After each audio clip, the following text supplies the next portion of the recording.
Colossenses 1,13, diz assim a palavra de Deus: Ele nos libertou do império das trevas e nos transportou para o reino do Filho do seu amor, no qual temos a redenção, a remissão dos pecados. Este é a imagem do Deus invisível, o primogênito de toda a criação, pois nele foram criadas todas as coisas, nos céus e sobre a terra, as visíveis e as invisíveis, sejam tronos, sejam soberanias, quer principados, quer potestades. Tudo foi criado por meio dele e para ele. Ele é antes de todas as coisas, nele tudo subsiste. Ele é a cabeça do corpo da igreja. Ele é o princípio, o primogênito de entre os mortos, para em todas as coisas ter a primazia, porque aprove a Deus que nele residisse toda a plenitude, e que, havendo feito a paz pelo sangue da sua cruz, por meio dele, reconciliasse consigo mesmo todas as coisas, quer sobre a terra, quer nos céus. E a vós outros também, que outrora erais estranhos e inimigos no entendimento pelas vossas obras malignas, agora, porém, vos reconciliou no corpo da sua carne, mediante a sua morte, para apresentar-vos perante ele santos, inculpáveis e irrepreensíveis. Até aí, irmãos, há nesse texto que alguns teólogos vão chamar de o texto mais cristocêntrico das Escrituras, o texto que nos dá destaque para a vida e obra de Jesus, e nos faz entender muito de quem é Jesus e daquilo que ele fez. E nessa manhã de ceia, como é importante a gente lembrar essas verdades. E o texto vai começar lá no verso 13, dizendo que ele nos libertou de um império de trevas e nos transportou para um reino, e esse reino é o reino do Filho, é o reino do amor. Há um contraste aqui entre império e reino, há um contraste aqui entre um tirano e um rei que governa de maneira justa, há um contraste aqui entre trevas e luz. E nós então somos convidados a discernir acerca desse reino, que o nosso Senhor Jesus disse lá, quando esteve aqui na terra, andando, há 2000 anos atrás, mais de 2000 anos atrás, que esse reino já está entre nós. É interessante, irmãos, que quando nós então olhamos para esse texto, nós somos desafiados a pensar nessa realidade. Ou nós pertencemos ao reino de Deus, ou nós estamos vivendo escravizados no império das trevas, ou nós encontramos a libertação que Cristo oferece, ou nós somos escravos das nossas paixões, nossa natureza caída, mundana, pecaminosa, em nome de Jesus. E quando nós então olhamos para esse texto de maneira mais detalhada, nós vamos perceber de maneira bela como o apóstolo Paulo vai trazer aqui em Colossenses, irmãos, algumas características desse nosso Redentor, e vai trazer de maneira profunda a resposta sobre quem é esse Jesus. A primeira coisa que Paulo vai destacar aqui nesse texto é a singularidade de Cristo. Olha o que o texto diz no verso 14, no qual temos a redenção, a remissão dos pecados. O texto destaca o fato de que a nossa redenção está nele, mas o texto ainda vai chamá-lo de primogênito no verso 15. Este é a imagem do Deus invisível, o primogênito de toda a criação. E o que é preciso, importante destacar aqui nessa manhã? Que a palavra que aparece aqui no grego para primogênito, ela apresenta um título de honra. Ela significa que Jesus é o primeiro em importância. Não é simplesmente que ele é o primeiro dentre vários, mas é que ele é o mais importante, ele é o mais honrado.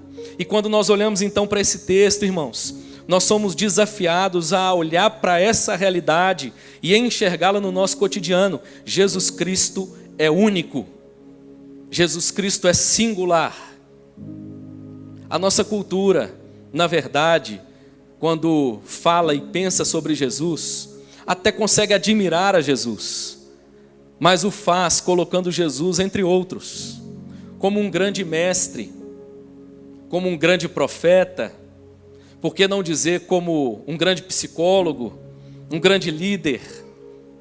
E Jesus é admirado na cultura ocidental por praticamente qualquer pessoa, tirando aquelas que se dizem ateias e não creem na existência de Deus e questionam até mesmo muitas vezes a existência do Jesus histórico. Mas nós percebemos que até mesmo na religião ele é admirado. No entanto, muitas vezes ele é admirado como um entre iguais. Nós temos, por exemplo, no islamismo, Jesus sendo visto como um profeta. Nós temos, por exemplo, ele sendo visto pelos romanistas como um mediador. Eles entendem que há vários processos pelos quais, vários sacramentos pelos quais você precisa e pode passar para desfrutar dessa salvação. E não só isso, que você pode recorrer a outros nomes para alcançar aquilo que você deseja e necessita. Mas não é isso que a Bíblia diz. A Bíblia vai dizer que ele é único. A Bíblia diz que ele é singular. Nós vamos ver, por exemplo, entre os testemunhas de Jeová, eles vão dizer que ele é o primeiro ser criado. Então ele é primogênito no sentido de ter sido o primeiro a ser criado, mas não igual a Deus. Mas Colossenses não vai dizer isso. Colossenses está chamando a nossa atenção para essa realidade, de dizer que Jesus Cristo ele é único em importância. E quando nós olhamos para essa realidade, irmãos, nós vamos perceber o papel central de Jesus dentro dessa dinâmica do reino de Deus. Quando pensamos no reino de Deus, ele é contraposto aqui ao império das trevas, ou por que não dizer também ao reino dos homens. O reino dos homens caminha de fracasso em fracasso. A história da humanidade é marcada pelos fracassos dos reinos humanos. Mas o homem sem Deus continua empreendendo esforços, crendo que vai estabelecer um reino na força do seu braço, que vai trazer justiça, que vai trazer paz, equidade. Essa semana eu compartilhei com um colega aqui da igreja, com um irmão aqui da igreja, um vídeo de um programa de televisão há muitos anos atrás, quando eu era criança.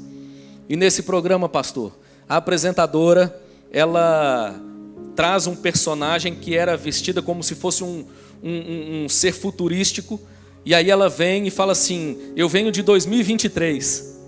E como são as pessoas em 2023? Não, elas se conscientizaram da paz. O planeta, a ecologia e tudo mais, está tudo em ordem. As coisas agora estão em perfeita harmonia. E eu assisti o vídeo dando risada, irmãos, percebendo que a nossa realidade é muito mais caótica do que naquele período, em se tratando de sociedade brasileira.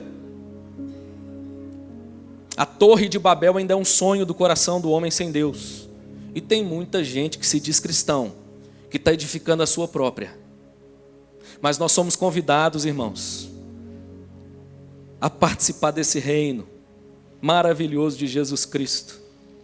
Um autor escreveu certa vez o seguinte, Fritz Heinecker: o reino de Deus é o domínio cósmico de Cristo, adquirido por ele mediante sua morte na cruz e sua ressurreição pelo poder de Deus. Não há como separar o reino do Rei dos Reis.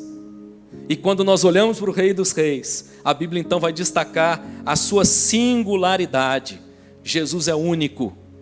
Mas nós, infelizmente, irmãos, como disse João Calvino, nós somos uma fábrica de ídolos. O coração do homem é uma fábrica de ídolos. E muitas vezes o nosso problema não é reconhecer o valor de Jesus, mas é agregar junto a Jesus muitos outros ídolos, que nos tragam de alguma forma, pelo menos a impressão, de que nós vamos ser supridos naquilo que nós desejamos, de que nós vamos ser satisfeitos naquilo que nós queremos. Mas não, irmãos, Jesus Cristo exige exclusividade de nós. Ele é único, Ele é singular. Talvez falar de idolatria para nós protestantes pareça um pouco distante. Quando falamos de idolatria, nós temos a tendência a olhar para aqueles que formam uma imagem, que confeccionam uma imagem de escultura e atribuem a ela um poder divino. Mas hoje, nós muitas vezes carregamos dentro de nós idolatrias sofisticadas. Forjamos deuses que não são visíveis, mas que norteiam o nosso viver. E nós vivemos os nossos projetos particulares baseado naquilo que esses deuses representam para nós. Nós nos satisfazemos ou satisfazemos os nossos desejos, porque afinal de contas, nós temos um Deus, e esse Deus é quem diz como é que nós devemos viver. Nós somos desafiados, irmãos, a abandonar toda forma de idolatria. Aqui nós somos desafiados a reconhecer, por exemplo, que Cristo é único e exige de nós exclusividade.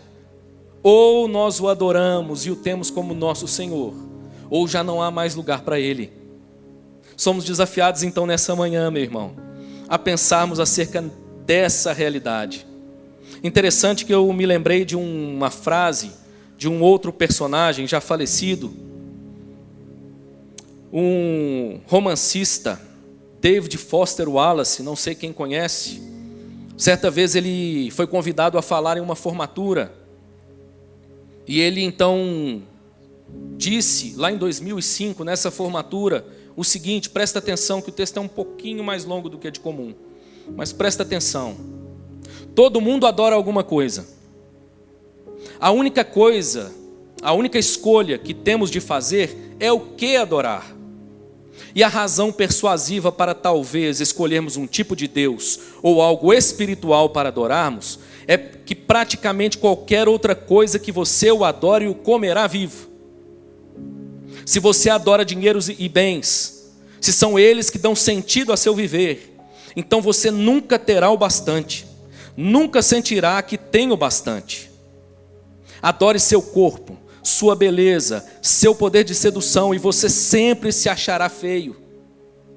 E quando o tempo e a idade começarem a aparecer, você morrerá milhões de vezes antes que lamentem de verdade sua morte. Adore o poder, e acabará se achando fraco e amedrontado, e sentirá a necessidade de ter cada vez mais poder sobre os outros, para anestesiar seu próprio medo. Adore seu intelecto, enxergando-se como alguém inteligente, e acabará se sentindo estúpido, uma fraude, sempre à beira de ser descoberto. Mas o que de insidioso nessas formas de adoração é que elas são inconscientes, são configurações padrão da nossa vida. E eu diria, da nossa vida caída. E muitas vezes, irmãos, nós vivemos dessa forma e não percebemos a escravidão na qual nós estamos vivendo. Mas a graça do Evangelho, irmãos, é o convite para sairmos do império das trevas e vivermos o reino do amor, esse reino que liberta, esse reino que transforma, esse reino maravilhoso de Cristo. Jesus Cristo é singular, meu irmão. Louvado seja Deus por essa afirmação da sua palavra. A Bíblia ainda vai nos dizer nesse texto, irmãos, que além de singular, Jesus Cristo é suficiente. Ele diz assim, por exemplo, no verso 17, nele tudo subsiste. Por exemplo, no verso 19, que nele reside toda a plenitude. No verso 20, e vai repetir no 22 e 28, que a sua missão, a sua obra, apontava para a reconciliação de todas as coisas. E nós assim, irmãos, somos convidados a olhar para essa verdade da palavra de Deus. Jesus Cristo é suficiente. A palavra grega que vai aparecer aqui para subsiste, ela significa sustentar e manter. Isso quer dizer que Ele sustenta e mantém todas as coisas. Olha que bonito que o pastor Russell Shedd disse certa vez. É Jesus quem interliga e dá simetria a todas as leis da física, da química, da biologia e da astronomia. Em outras palavras, o que ele está querendo dizer é o seguinte: a razão pela qual esse teto não cai sobre a nossa cabeça nessa manhã, meu irmão, não é simplesmente porque existem leis que foram aplicadas e um estudioso se preparou e o engenheiro então preparado fez todos os cálculos que deveria fazer, mas porque antes disso há alguém que mantém todas as coisas, e elas são como são porque Ele assim determinou. E é Ele que sustenta e mantém.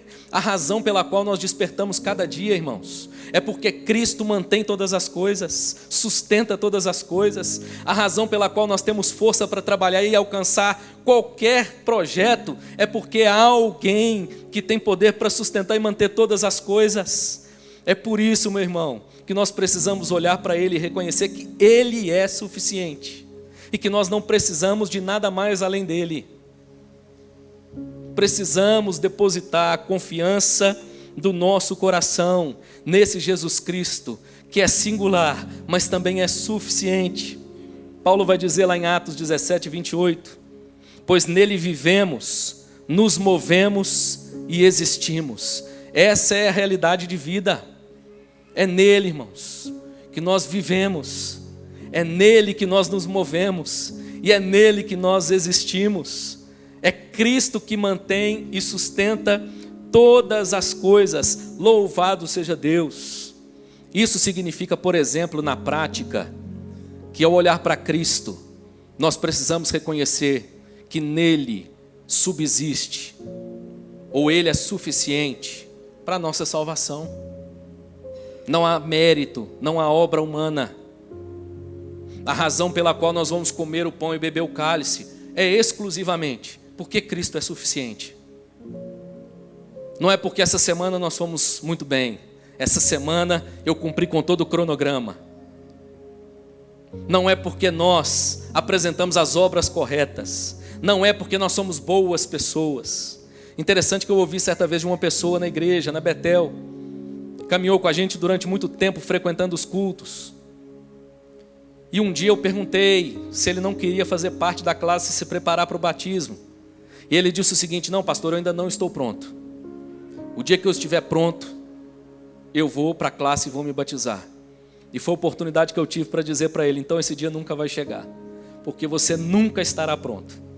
A razão pela qual nós nos preparamos e somos batizados e pertencemos ao corpo de Cristo não é porque nós estamos prontos, mas é porque há alguém que é suficiente para nos transformar e para manter a nossa salvação.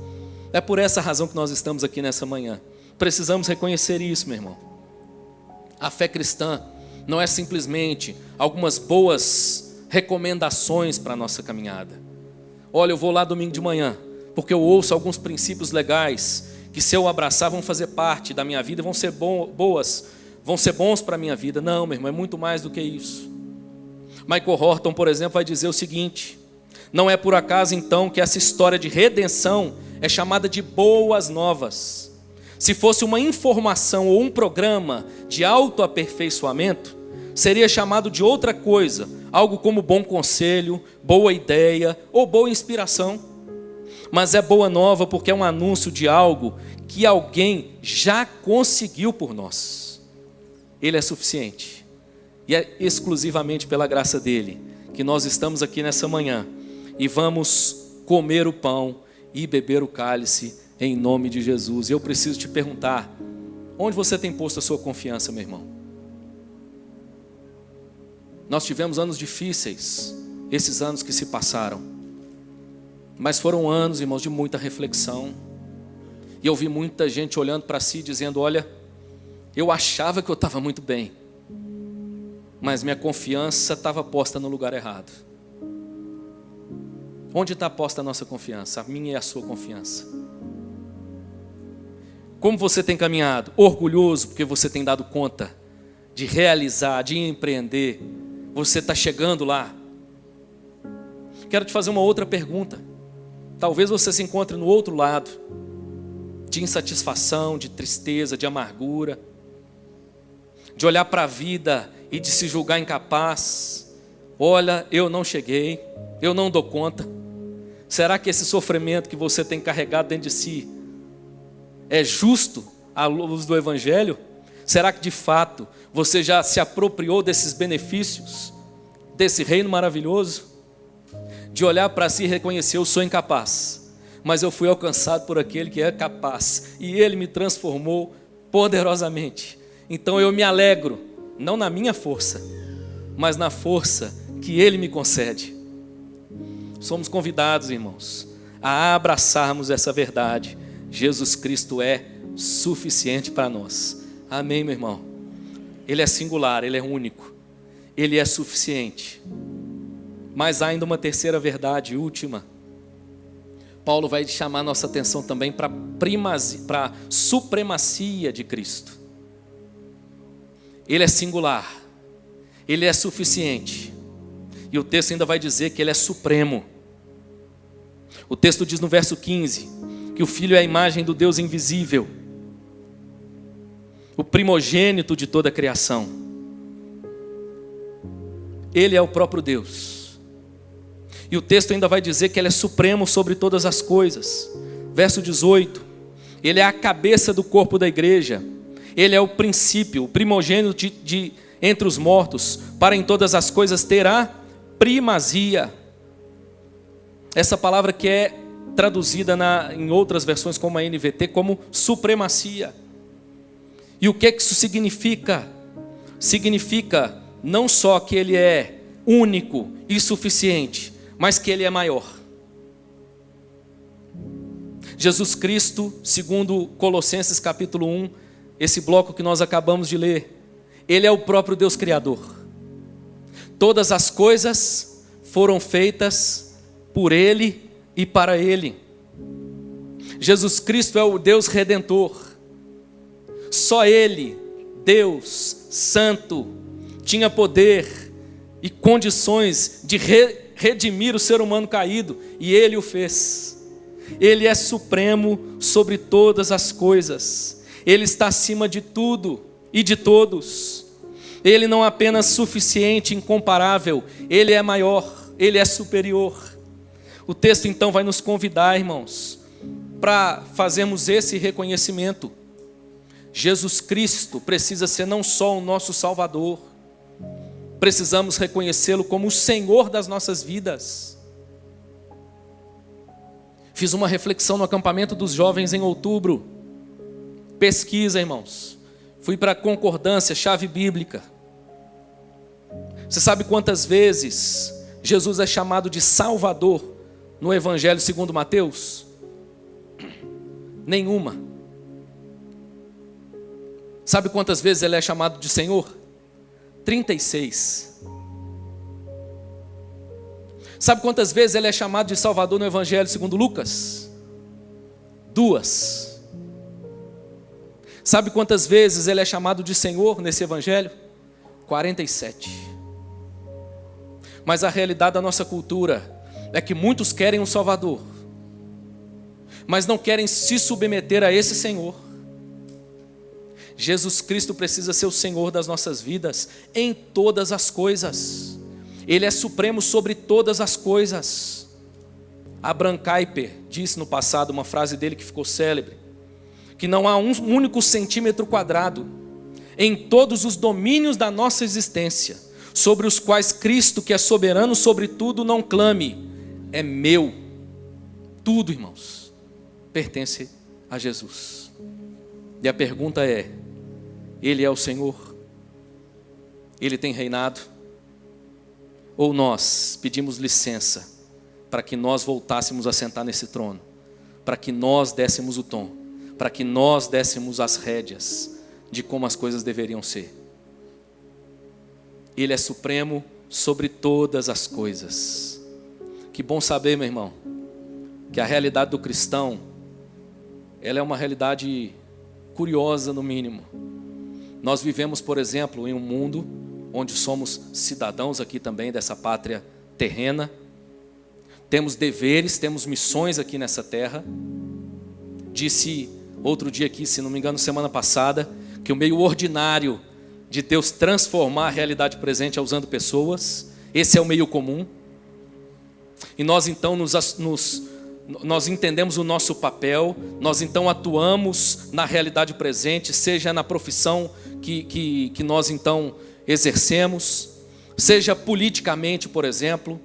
A minha palavra aqui nessa manhã não é no sentido de que nós não podemos e não devemos atuar nesse sentido, nos importar com essa realidade, mas é apenas um alerta para que o seu coração, quem sabe, talvez, não seja encontrado enxergando essas coisas maiores do que elas realmente são. Eu quero te dizer, meu irmão, que Jesus Cristo continua sendo supremo sobre o Brasil em todas as coisas. É interessante o que disse o pastor John Piper, comentando sobre a cultura americana. Olha o que ele disse: um dia a América e todos os seus presidentes serão uma nota de rodapé na história mundial, mas o reino de Deus jamais passará.